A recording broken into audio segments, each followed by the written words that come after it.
Hello everyone, welcome back to the channel. I'm Siddhant. In our previous video, we learned about polygenic inheritance. Today we will study another important type of non-Mendelian inheritance called pleiotropy. Let's begin. So, pleiotropy is a condition where a single gene controls or affects multiple phenotypic traits. In simple words, one gene equal to multiple traits. This is a key concept you need to remember. How does this happen? A single gene produces a protein or enzyme, and the protein participate in different metabolic pathway inside the body. So if the gene undergoes a mutation, all the pathways depending on it are affected. As a result, one mutation produces several phenotypic effects. What are the example of it? Like Phenylketonuria or PKU, starch synthesis in pea plant, sickle cell anemia. Among these, starch synthesis in pea plant is a classic example and usually frequently asked in examination.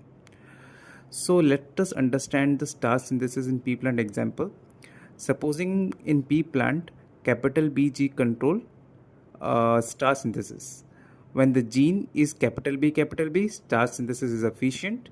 Large starch synthesis are formed resulting in large and round seed. On the other hand, small b performs starch synthesis in less efficiently.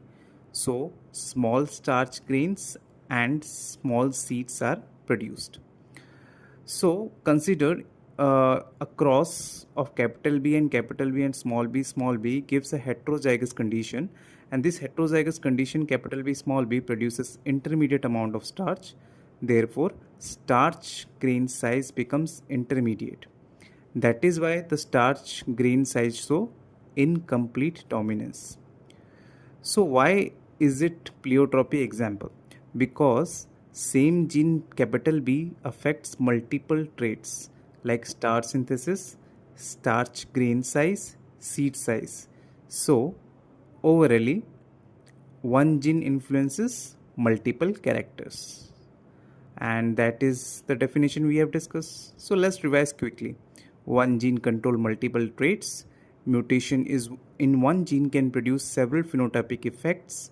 Starch synthesis is in pea plant is a classic example. Phenylketonuria and sickle cell anemia are important example of human beings. And obviously remember this, one gene equivalent to multiple traits, that is called pleiotropy.